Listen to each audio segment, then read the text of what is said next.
the best stuff. Who do you think you are, Mr. Big Stuff? From All Communications, here is Ron Hill.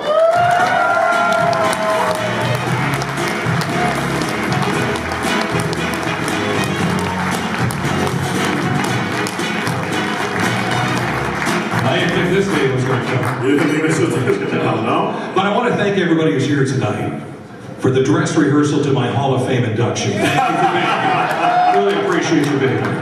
It could very well happen. Now, the first time I met you, you rode in on a bicycle. That is true. You were probably, what, 15? No, I was about 12 or 13. Okay, well, you were bigger than me back then. Yeah, well, I really was. It was great seeing Eric. I got to see him at VMT. And the only thing I remember is when he stood up and shook my hand when I left, I went, wow, this is just like the Champlain Valley Fair. There's no height requirement to take the ride. That may be true, but visit Magic Mountain in Disney World. Okay, now the whole thing is, you shared with me, very young in your life, and you leaned over the console up at WVMT, and you looked me straight in the face, and you said, you know what? I can do this better than you! I did. And you were right. And I've been doing it for a And you're still right. Yeah, Okay. well, thank you. Yeah, I did. I was a really cocky son of a... But you know, when you think about the channel you had in your interest, there's a couple of places I think you could have gone in life. Maybe people don't notice, you had a real interest in aviation too. Yeah, I lived close to the airport when I grew up, and when I was about 6 or 7, I'd go out to the airport and I'd wash airplanes. And they'd come by and then they'd take me out for a ride, and then they'd put me in simulators, and I got to fly around on check rides. One of the most interesting stories was, of course, I'm 7 years old. Washing the planes and stuff, we go for a ride. We had plane trouble, and we did a forced landing in Plattsburgh. And I had to call my mother. I said, I'm going to be a little late for dinner. I'm in Plattsburgh right now. I took a plane ride, and there was plane problems, so we're going to be here a couple of hours. Well, we had different rules after that about me going to the airport. Of course, this is before D.B. Cooper, too. I used to ride my bike on the tarmacs and ride between the hangars and stuff. There were no fences, there were no detectors or anything like that. Did you ever wish you had done that kind of air work instead of what you're doing? Well, I can tell you how I got into the radio thing. I used to listen to it all the time, and I can remember I had a job working in a parking lot. When I was 11 years old, I would, take the tickets and I would charge people $2 and I'd wash their car while I was in the parking lot.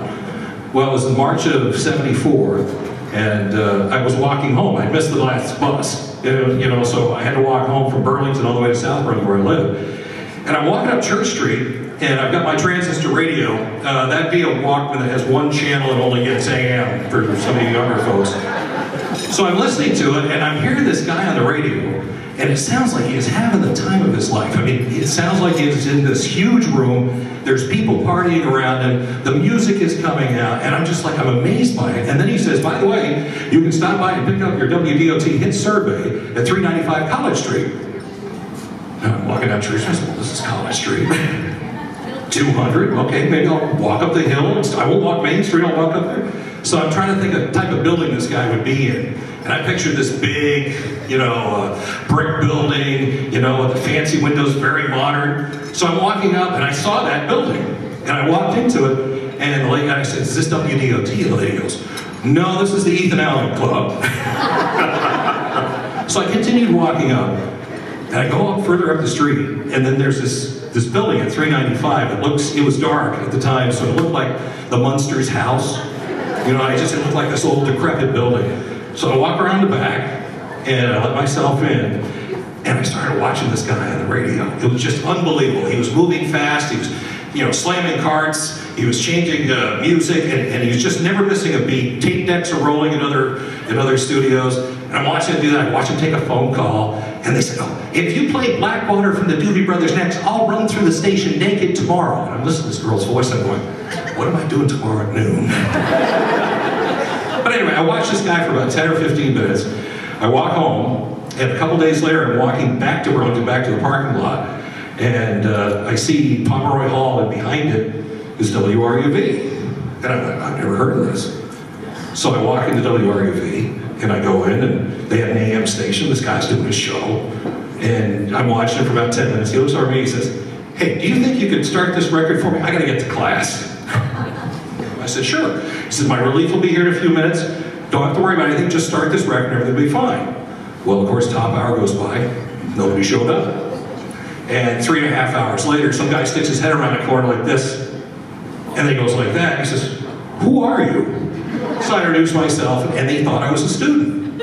So next thing you know, I'm on the radio, I'm doing all the shifts and things like that, until I ran into you, and then I said, "I could do that." And I applied, and I got my job at WDOT. And that is so indicative of why he's the broadcaster of the year.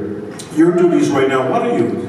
Chief engineer something? You're on one radio station programming another radio station? What are you trying to do? Well, we're trying to survive in 2016. Oh yeah. I've heard there's a problem out there. Oh, that's right. What do you call a Vermonter with 3 jobs? Underemployed. Exactly. Let's watch this on Rod Hill from way back in the 70s. WDOT Burlington is Count on Country. Just ahead of 12 o'clock with Rod Hill, the best music and more. I've had the pleasure of working with Rod since I think 1986. I came in 85 and he came along shortly thereafter.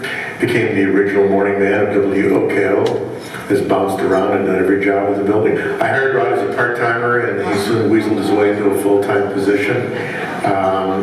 Incredible voice, quick wit.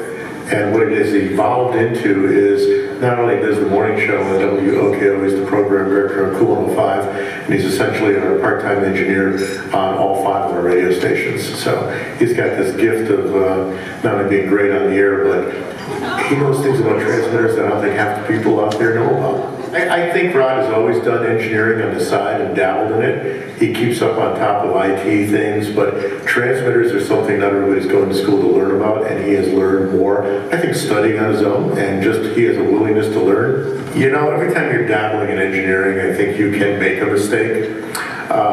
If he has made a mistake, he's great covering it up, and honestly, none of us would know what he's talking about anyway, so just move on.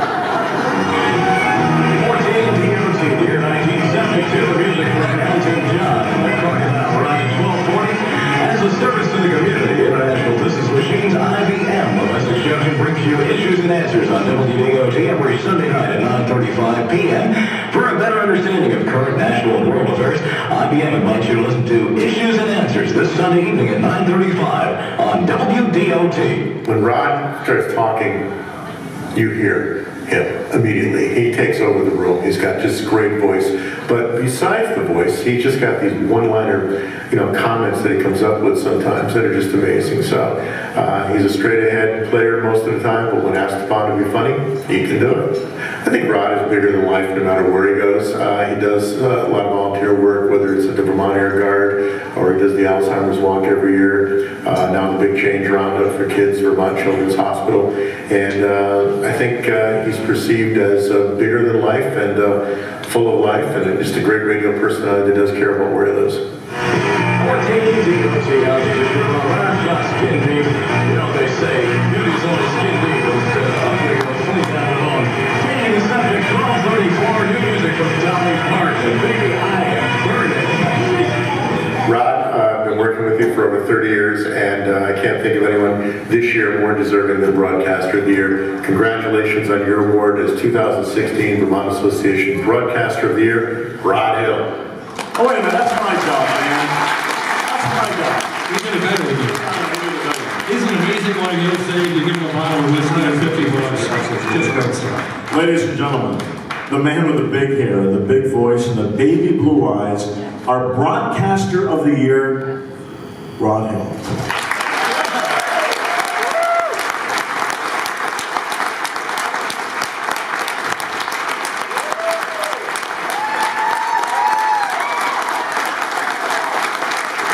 Thank you.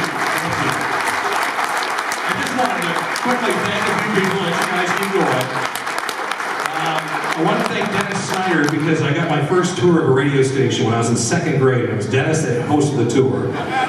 My career is not his fault, so don't be blaming me. Second person I want to thank is that disc jockey that I thought was bigger than life that I visited back in March of 1974. It's Ken Barlow. you've been a friend forever, and thank you.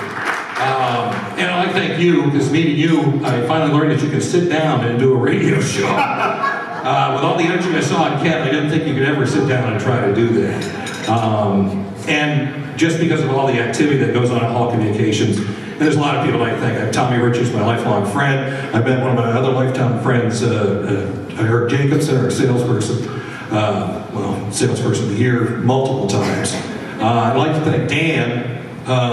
Dan, so far, you're the only person that's been able to put up with me for more than 3 or 4 years. And to do 30, you know, you're going to heaven. You won't know anybody, but it's a nice place to go on heaven. And what an honor it is for the VAB. Honor me along with Tom Mester, who I met at you saw the picture, that was the day I met him. And he's an old radio guy, and you could just see all the excitement and just the enthusiasm that he had. I remember getting back from that remote and telling Dan, I said, you know, Dan, this guy would be perfect. I mean, he is going to be such a personality over the next few years. And he goes, no, he's not. 2 weeks later, Dan says, hey, I had a great idea. I'm going to hire this guy, Tom Mester. And Tom has been with us for years. You should give him a round of applause, because he's put up with me as well. And so but again, it's an honor to be honored the same night that Tom Mester and Sharon Meyer and Prescott Tower. I knew Don Prescott very good. And, you know, they did a lot of great things. They do change tower lights and do that, but they do specialize in erections. That is what they do the best. And I've done a couple of those with them. Is my time up? Well, I think you're done now.